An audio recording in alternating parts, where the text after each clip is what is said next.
नमस्कार दोस्तों। बांग्लादेश में जो कुछ हुआ है और जो कुछ हो रहा है, वो तो आप सभी ने देख ही लिया होगा। ऐसा नहीं है कि बांग्लादेश में ये सब पहली बार हुआ है। ना तो इस तरह के स्टूडेंट प्रोटेस्ट बांग्लादेश के लिए नई बात है और ना ही इस तरह के तख्तापलट। चलिए देखते हैं बांग्लादेश में इससे पहले के स्टूडेंट प्रोटेस्ट में क्या हुआ था, इससे पहले के तख्तापलट में क्या हुआ था और इस बार ये जो तख्तापलट हुआ है, इसमें किसका फ़ायदा है और किसका नुकसान। वीडियो स्टार्ट करने से पहले चैनल को सब्सक्राइब कीजिएगा और वीडियो को लाइक करना मत भूलिएगा। चलिए प्रेजेंटेशन पे चलते हैं। अ, हुँ। हाँ भाई आप सभी ने देखा होगा कि बांग्लादेश में किस तरह से तख्तापलट हुआ और किस तरह वहाँ की प्रधानमंत्री शेख हसीना को भाग कर निकलना पड़ा और अब वहाँ पर किस तरह के हालात हैं, ये सब तो आप न्यूज़ पर और सोशल मीडियाज़ पर देख ही रहे होंगे। चलिए, ये जो स्टूडेंट्स के नाम पे प्रोटेस्ट हुए थे, हम थोड़ा इसकी हिस्ट्री को देखते हैं और उसके अलावा बांग्लादेश में हुए तख्तापलट की हिस्ट्रीज़ को भी देखते हैं। देखिए, तो आप सभी को पता होगा कि 1971 में बांग्लादेश पाकिस्तान से आज़ाद हुआ था और जब पाकिस्तान से बांग्लादेश आज़ाद हुआ तब वहाँ के प्रधानमंत्री बने थे शेख मुजीबुर रहमान, जो आज के प्रधानमंत्री शेख हसीना के फादर थे। उन्होंने जो लोग 1971 की वॉर में शामिल हुए थे, उनके बच्चों को और उनके पोता-पोती को देने के लिए सरकारी नौकरियों और एडमिशन्स में 30% आरक्षण का प्रावधान रखा था। और ये आरक्षण 1972 से लागू होकर 2018 तक बढ़िया ढंग से चल रहा था। पर 2018 में इसी तरह के प्रोटेस्ट होते हैं जो इस आरक्षण को कम करने की माँग को लेकर थे। ये प्रोटेस्ट 2018 में मार्च और से लेकर अक्टूबर तक हुए थे और ये भी उस टाइम जो 30% का कोटा था, उसको कम करने की माँग को लेकर हुए थे। ये जो 2018 के प्रोटेस्ट थे और ये जो 2024 के प्रोटेस्ट हैं, इनमें एक डिफरेंस है और एक सिमिलैरिटी। देखिए डिफरेंस तो ये है कि 2018 के प्रोटेस्ट बहुत नॉन वायलेंट थे, पर 24 वालों में तो मतलब ठीक है। उसके अलावा ये दोनों प्रोटेस्ट इलेक्शन के टाइम पे हुए थे। 2018 का प्रोटेस्ट 2018 में दिसंबर में हुए इलेक्शन से पहले किया गया था और 2024 का प्रोटेस्ट 2024 के चुनाव के बाद किया गया है। अब उस टाइम के कोटा की वजह से लोगों को सिर्फ 40% मेरिट बेस एडमिशन्स मिलती थी, जो लोगों के लिए मतलब जो बच्चों के लिए गलत भी था और सरकार ने उस टाइम बच्चों की माँग मानकर उसे कम भी कर दिया। तो फिर इस बार क्या गलत हुआ? चलिए आगे देखते हैं। हाँ भाई, अब 5 जून को इसी साल हाई कोर्ट ने ये कोटा सिस्टम फिर से एस्टेब्लिश कर दिया था, जिसके बारे में ना तो उन्होंने कोई सरकार से बात की, ना कुछ और, बस उन्होंने अपनी मर्ज़ी से वापस लागू कर दिया।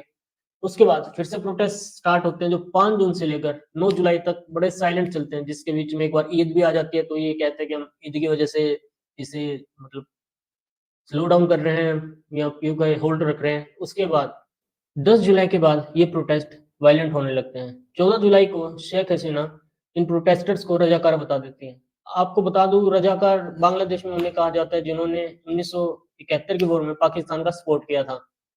तो 14 जुलाई के बाद ये प्रोटेस्ट और वायलेंट होते जाते हैं। शेख हसीना की पार्टी अवामी लीग का जो स्टूडेंट ग्रुप है, छात्र लीग, उनका इन प्रोटेस्ट उनके इस प्रोटेस्टर्स के साथ रोड क्लैश होते हैं, जिसके बाद सिचुएशन और बुरी होती जाती है। फिर इंटरनेट को भी शट डाउन किया गया 18 जुलाई से। उसके अलावा इंस्टा, फेसबुक और टिकटॉक को भी बैन किया गया। फिर सिचुएशन थोड़ा-थोड़ा कंट्रोल में आती है, तो 31 जुलाई को सोशल मीडिया और इंटरनेट को ओपन किया गया था। और इनके 2 स्टूडेंट लीडर को अरेस्ट किया गया और जिन्हें 2 अगस्त को छोड़ दिया गया था। पर उसके बाद प्रोटेस्ट फिर से वायलेंट हो जाते हैं। 4 जुलाई इन प्रोटेस्ट का सबसे डेडली दिन था, जिस दिन 97 लोगों की हत्या हो जाती है। इसके बाद 5 अगस्त के लिए ढाका के लिए मार्च ऑर्गेनाइज़ किया जाता है, जिसका मकसद था शेख हसीना को गद्दी से हटाना। सिचुएशन को हाथ से निकलते देख बांग्लादेश की आर्मी ने शेख हसीना को वहाँ से निकल जाने को कहा और उसके बाद 5 अगस्त को ही वो भारत आ गए थे और उसके बाद जो कुछ हुआ वो तो आप सब टीवी पे देख ही रहे हैं। आपको बता दूँ इन प्रोटेस्ट में 215 लोग मारे गए थे, जिसके अलावा 20,000 लोग घायल हुए थे और लगभग 11,000 लोगों को गिरफ्तार किया गया था। अब ये देखिए, ऐसा नहीं है कि बांग्लादेश में ये तख्तापलट वगैरह कोई नई चीज़ है। इससे पहले भी लगभग 29 बार इस तरह के अटेम्प्ट बांग्लादेश में हो चुके हैं। 1975 में जिस साल शेख मुजीबुर रहमान की हत्या की गई थी उनके पूरे परिवार के साथ, उस साल बांग्लादेश में 3 कू हुए थे, जिनमें से 2 तो एक ही हफ्ते में हुए थे। इसके अलावा 2011 में एक कू हुआ था जिसका मकसद था बांग्लादेश में इस्लामिक लॉ को एस्टेब्लिश करना।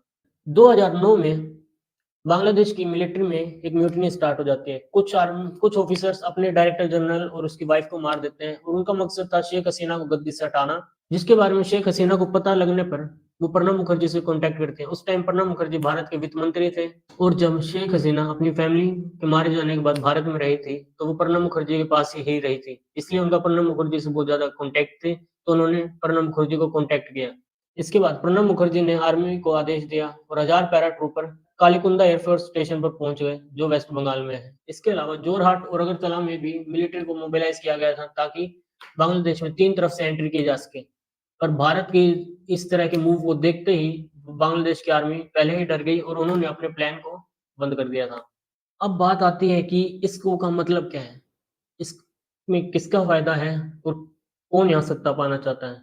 क्या ये सिर्फ़ मिलिट्री का हाथ है या फिर मिलिट्री के नाम पर पाकिस्तान जैसा एक रेडिकल देश हमारे ईस्ट में भी छोड़ दिया गया है? क्योंकि आप यहाँ से आने वाली इमेजेस को देख सकते हैं, किस तरह के फ्लैग्स वहाँ पर देखने को मिल रहे हैं।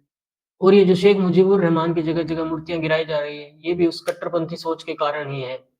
अब बात आती है कि इसके पीछे है कौन? अमेरिका और चाइना। इसके लिए हमें देखना पड़ेगा कि भई इसमें सबसे ज़्यादा फ़ायदे किसके हैं। इसके अलावा इस तख्तापलट से पहले के भी हमें बांग्लादेश के हालातों पर नज़र डालनी चाहिए। चलिए देखते हैं। ये एक फर्स्ट पोस्ट का आर्टिकल मैंने पढ़ा, जिसका टाइटल था कि जो बांग्लादेश में हुआ है, वो सीधा सीआईए का ही प्लेबुक में से है। इसमें एक जो चीज़ मेरे को बड़ी इंटरेस्टिंग लगी, वो ये थी, फरीद ज़करिया जो अपनी एक बुक फ्यूचर ऑफ फ्रीडम में बताते हैं कि ऐसा ही इजिप्शियन प्रेसिडेंट होस्नी मुबारक के साथ हुआ था। उन्होंने उन्होंने एक बार अमेरिका से कहा, "अगर जो तुम चाहते हो, वो मैं कर दूँ, यानी मैं गद्दी से हट जाऊँ, तो इस पर आएगा कौन? Islamic fundamentalist. क्या आप यही चाहते हैं?" और लगता तो यही है कि अमेरिका यही चाहता है और यही हम बांग्लादेश में होते हुए देख रहे हैं। इससे पहले बांग्लादेश में इलेक्शन से पहले भी शेख हसीना पर अमेरिका वाले दबाव बनाए जा रहे थे।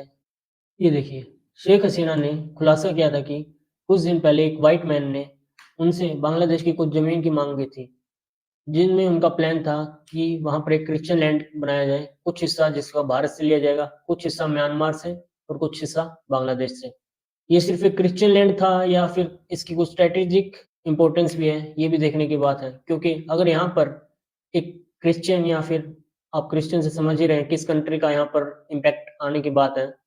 अगर वो आता है, तो उन्हें एक बे ऑफ बंगाल में भी अपनी जगह मिलेगी। उसके अलावा वो यहाँ से चाइना और इंडिया दोनों को परेशान कर सकते हैं। ये देखिए, ये मैप है 1904 का और इसमें आप जो ये रेड एरिया देख रहे हैं, यही है वो क्रिश्चियन लैंड। इसका आइडिया 1904 में भी था, तो इन्होंने पहले भी यहाँ पे कुछ ना कुछ सोच रखा था। और ऐसा तो नहीं है कि ऐसे ही भारत में नॉर्थ ईस्ट में आधे से ज़्यादा नॉर्थ ईस्ट आज क्रिश्चियन हो चुका है। कुछ ना कुछ तो प्लान पहले से ही चल रहा था। और ये कुकी लैंड बनाने की माँग हो रही है। कुकी वर्ड हमें मणिपुर के संदर्भ में बहुत बार सुनने को मिलता है। तो क्या मणिपुर भी इसी से कनेक्टेड है? क्योंकि अगर इन्हें क्रिश्चियन लैंड बनाने के लिए ज़मीन चाहिए, तो भारत में भी तो कुछ हिस्सा चाहिए। तो वो हिस्सा मणिपुर में आता है। चलिए देखते हैं इसमें अब आगे क्या होगा, क्या चल रहा है। अब ये देखिए, ये गोल्डन ट्रायंगल भारत के नॉर्थ ईस्ट से आगे जाकर पड़ता है। ये म्यांमार, लाओस और थाईलैंड 3 देशों के ज़मीन को मिला के बनता है। ये वो एरिया है जहाँ पर ओपियम का कल्टीवेशन किया जाता है। इसके अलावा भारत के वेस्ट में अफ़गानिस्तान में ओपियम उगाई जाती थी, जो वहाँ पर तालिबान की सरकार आने के बाद कम हो गई है। तो सारी जो ड्रग्स का कल्टीवेशन है, उसका बोझ इस जगह पर आ रहा है और यहीं से सारी ड्रग्स कंट्रोल भी की जा सकती है। तो क्या यहाँ क्रिश्चियन लैंड बनाकर या फिर यूँ कहें क्रिश्चियन लैंड के नाम पर ड्रग ट्रेड को कंट्रोल करने की तो बात नहीं है? Let's see. अब देखिए, अगर यहाँ एक क्रिश्चियन लैंड बनाने की मांग हो रही है, तो जाहिर है कौन सा देश अपना वर्चस्व यहाँ बनाना चाह रहा है। और अगर वो देश या यूँ कहें यूनाइटेड स्टेट्स ऑफ अमेरिका इस एरिया में एंटर करता है, तो भारत से ज़्यादा चाइना के लिए दिक्कत की बात होगी। क्योंकि भारत तो हर जगह से अपने दुश्मन से घिरा ही है। बांग्लादेश भारत के लिए अभी भी दुश्मन है, चाहे वहाँ अमेरिका आ जाए तब भी वो भारत का एक तरह से हॉस्टाइल नेशन ही रहेगा।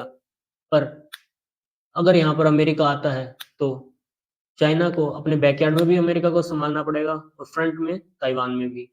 उसके अलावा फिर उन्हें अपने ट्रेड रूट्स पे भी दिक्कत आएगी, क्योंकि अगर बे ऑफ बंगाल में अमेरिका का होल्ड आता है, तो चाइना को अपने ट्रेड रूट्स के लिए भी देखना पड़ेगा।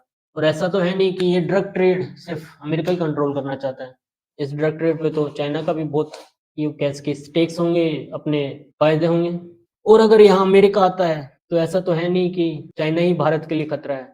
खतरा तो भारत भी चाइना के लिए है ही। अमेरिका और भारत अगर दोनों चाइना के बैकयार्ड में चाइना के लिए खतरा बनेंगे तो आप सोच ही सकते हैं चाइना को कितना सचेत रहना पड़ेगा। चलिए अब देखते हैं great game in north east. दोस्तों ग्रेट गेम जब रशिया अफगानिस्तान में एंटर हुआ था तो उसे रोकने के लिए पाकिस्तान और अमेरिका ने मिलकर तालिबान को तैयार किया और उन्हें रशिया के खिलाफ लड़ाया। और इसी पाकिस्तान के गेम को या यूं कहें अमेरिका के गेम को ग्रेट गेम बोला जाता है। पहले अफगानिस्तान में रशिया और अमेरिका दो वर्ल्ड पावर की लड़ाई थी और अब इस जगह पर अमेरिका और चाइना और या यूं कहें कुछ हद तक भारत भी, मतलब तीन वर्ल्ड पावर की लड़ाई है। तो अपने अपने शेयर के लिए सभी तो हाथ मारेंगे ही। जिस तरह अमेरिका अफगानिस्तान में पाकिस्तान की मदद से एंटर किया था उसी तरह बांग्लादेश में भी पाकिस्तान की बहुत सी मदद अमेरिका को लगी है। अगर बांग्लादेश में चीजें खराब होती हैं तो क्या बांग्लादेश अगला अफगानिस्तान या फिर यूं कहें अगला पाकिस्तान बन सकता है? अब बांग्लादेश में दो वर्ल्ड पावर चाइना और अमेरिका अपने हिस्से के लिए लड़ना स्टार्ट कर चुकी है। इसमें भारत को बहुत स्ट्रेटेजिकली चलना होगा ताकि भारत नॉर्थ ईस्ट को भी सेफ रख सके और उसके अलावा अपनी चिकन नेक की प्रॉब्लम पे भी ध्यान दे सके। एक बात और दोस्तों, जिस तरह रशिया को रोकने के लिए अफगानिस्तान में पाकिस्तान ने अमेरिका की मदद ली थी, क्या उसी तरह बांग्लादेश में अमेरिका के फुटहोल्ड को रोकने के लिए भारत रशिया को यहाँ एंटर करवा सकता है? सोचा तो जा ही सकता है। दोस्तों आपको इसके बारे में क्या कहना है मुझे अपनी राय कमेंट्स में बताइएगा। आपसे मिलते हैं अगले वीडियो में। तब तक के लिए वीडियो को लाइक और शेयर कीजिएगा और चैनल को सब्सक्राइब कीजिएगा।